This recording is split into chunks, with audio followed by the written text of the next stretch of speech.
Oh, I will cast a fireball. Be gone with you. Oh. My forest terrain is kind of cool, but it feels a little bit empty. I know! I need to create some more forest scatter terrain.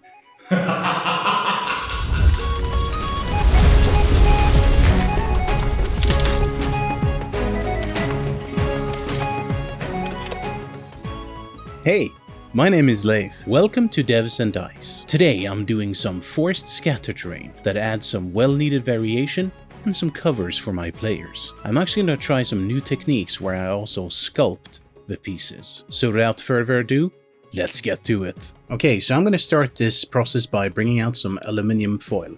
I just bought the cheapest one I had in my store, and I start by crumpling this together, and this specific object will be a stump. And you can see you just crumple it together until, it doesn't, move or budge at all. It's very important that you get a good, nice, sort of solid core. And you can see I'm using just, pushing it down towards the table so I get that nice sort of bend at the root of the stump. Here I'm just rolling it up to sort of a cigar or something, and this will be one of the many logs that I'm gonna do. And you can sort of see I'm trying to not make them super straight, but actually, have some organic shapes in them. Now, a while back, I bought some thicker aluminium wire. And I'm cutting these in about 12 to 14 inches long. The exact measurements isn't important really, but I'm cutting 12 of these strands, and then I take half of them and I just bend them in the middle like so. And what I'm doing here, I had to use a brush. Even though these are quite malleable, they're still, steel wire or metal wire. So it does, help to have some tools. But just take a brush and just sort of twist the bottom a little bit. And once I've twisted it to a point where I felt like, well, this looks okay, then I sort of split them up into two branches. And what I'm trying to think of, I'm not a tree expert, but I'm trying to think that usually there is a main branch and then there's like offshoots from that. So basically I just, continue twisting it. And then once I've twisted it a bit, then I separate it, and then I start twisting, the two offshoots, and so on and so forth. Now, these trees are going to be, they're not going to have any leaves or any foliage, so I want them to look quite gnarly. Now, once I was somewhat happy with the actual branches, I take some pliers and or cutters, and I just cut the bottom loop. This will function as our roots, so I'm using my heavy-duty tweezers just to sort of bend them into shape. And once I have them somewhere where I want, I start twisting these as well, exactly like the branches above. And then every once in a while, I, split them off, and I do some offshoots from the root. And eventually, you'll have something that looks like that. Now, in order to bulk up the actual tree, I'm going to actually clad this with some aluminum foil as well. But for me, since I had thicker wire, I'm specifically just going to focus on the actual trunk of the tree. And this is a little bit tricky to get, stuck, so try to have like one piece that you wrap around everywhere. And here I'm just sort of doing a long snake, or what you will, just to sort of have a little bit more detail that I can sculpt upon. Because usually trees don't tend to sort of go straight. They're actually, it feels like a lot of the time they're more circular in their structure. So I'm just trying to have something to build upon. Now, the Sculpey that I could get a hold of was something called Original Sculpey. I have no idea if this is the original Sculpey or if this is some unholy Nordic version of it, but I'm pretty sure you would be able to get this in most hobby stores. Now I'm going to use a plain roller from Green Stuff World, and in all honesty, it worked okay, but I had to, most of the time, sort of flatten it with my fingers, sort of like when you flatten a pizza dough at the edges. Here I'm just trying to cover the entire log, in this case, with this nice clay, and it's quite nice to work with, I have to say. It's very malleable, and it doesn't take a lot of sort of squishing it around until you can, start sculpting the way you want. Here I'm just using some of my sculpting tools to create some, ridges and some texture on the tree.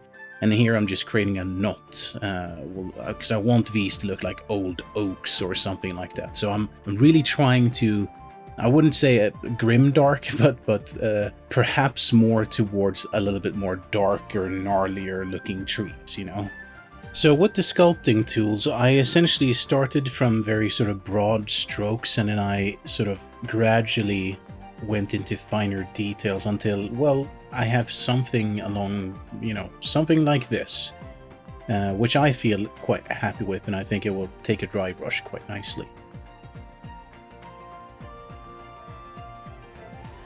With the stumps, I do the same thing. I roll out, a flat piece of clay, and then I cover it, and then at the top I sort of did just a snake, and then I sort of just blend it in from the bottom. I allow that sort of round shape to stay at the top, just to sort of make it look more like there's a separation between the bark and the actual inner tree, I guess.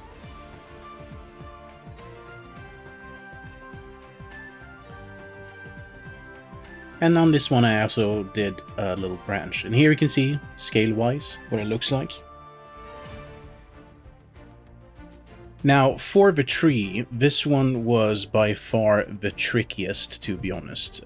One thing I did notice in my process is that a tip I have is that go in fairly thin with your clay in the beginning.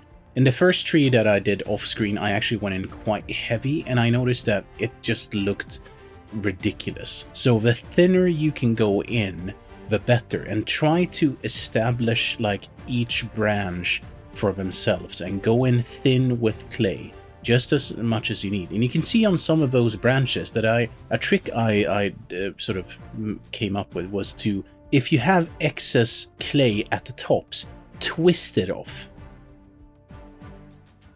Now here specifically, I'm actually adding a little bit more clay on the sort of trunk or belly of the tree, because I know I'm gonna create a large sort of knot there to make it look gnarly and a little bit more fantasy-esque. Once I have all of the different sort of branches and covered in clay, I go over all of them, and this, I mean, it was fun. But this was quite tedious, I have to say, but going over all of the branches, both from on all sides. And there you go, with a round sculpting tool, I just sort of defined that gaping sort of, I guess you call these knots, but yeah, gaping hole makes it look all mysterious. Now I added some smaller ones around the different branches just because I want this tree to tell a story. Now, meanwhile, I baked them in the oven. For this specific clay, it was 15 minutes. I baked them for 20 minutes at around 150 degrees Celsius. And then I just made some MDF bases, and you've seen me do that before, so that's not a big secret. Now I'm going in with some PVA glue, and I'm going in quite heavily because, of course, when I baked these trees, they did not turn out perfectly flat. So I know that, and I'm going in with quite heavy of grout. And in order to lock all of this grout and all of these sort of rocks in place, I'm actually dropping a little bit of IPA alcohol on first to remove any surface tension, and then afterwards I just drop on some diluted PVA glue, and it just flows out everywhere. Now this had to dry for the better part of, well, a night. And once that was dry, I primed everything with a black primer, and the first color we're going to come in with is burnt umber.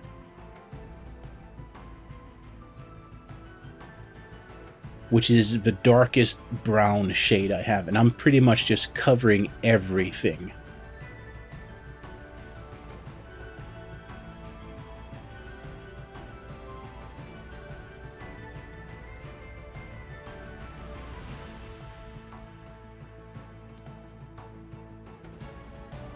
Now the next color I'm going to come in with is raw sienna, and I'm choosing to use this as the sort of center of the actual tree inside all of the stumps and on the logs that are that I've created. And there in the background you can see a test piece that I have dry brushed. It's always good to make a test piece just in case you're a little bit unsure on how all of the colors will work. And once I had all of the base coat sort of painted, I come in with a dark beige dry brush. And these are just craft paints. These are not miniature paints or any expensive paints. You can get these in any hobby store, guaranteed. And I'm really just trying to pick out the details and make everything sort of pop a little bit more.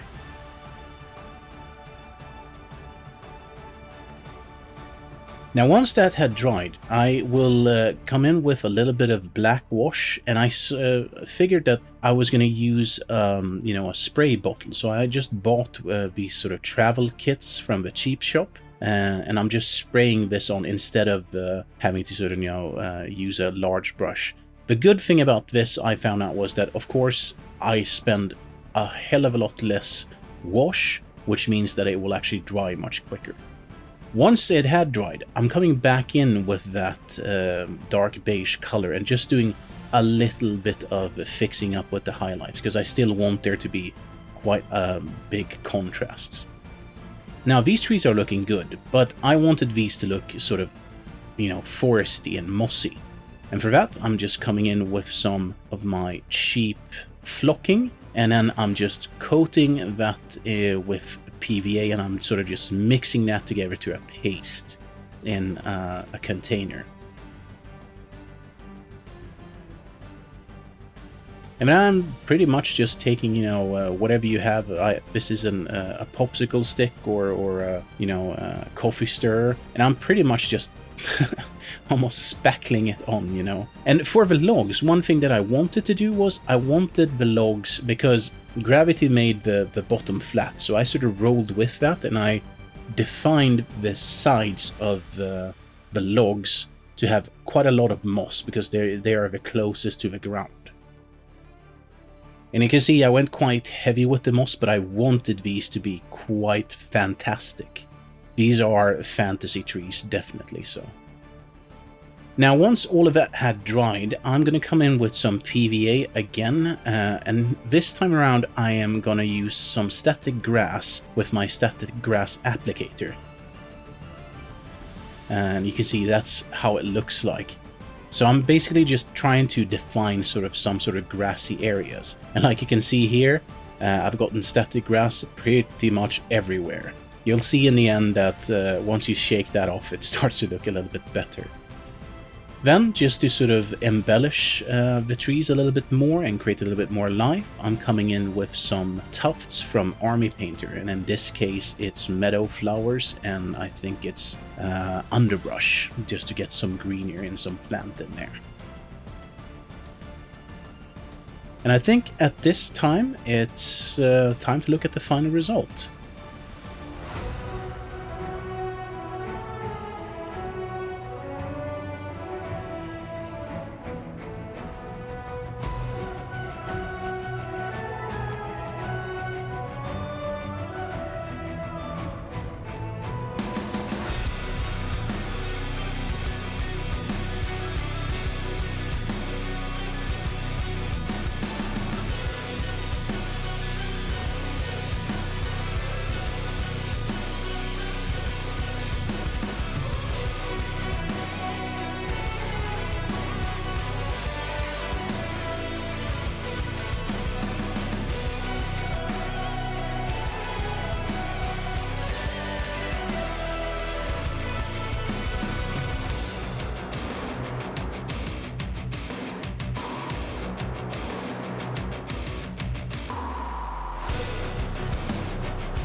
Alright, good folks, now my forest scene has some awesome looking forest scatter terrain. What did you think about the video and the result? As always, please feel free to post some comments on what you thought. If you have any questions, anything goes. Now, if you like these videos, then please consider liking, subscribing, or sharing this with any friends that might find these interesting. With that, I want to wish you a marvelous day. Stay safe, and I will see you in the next video.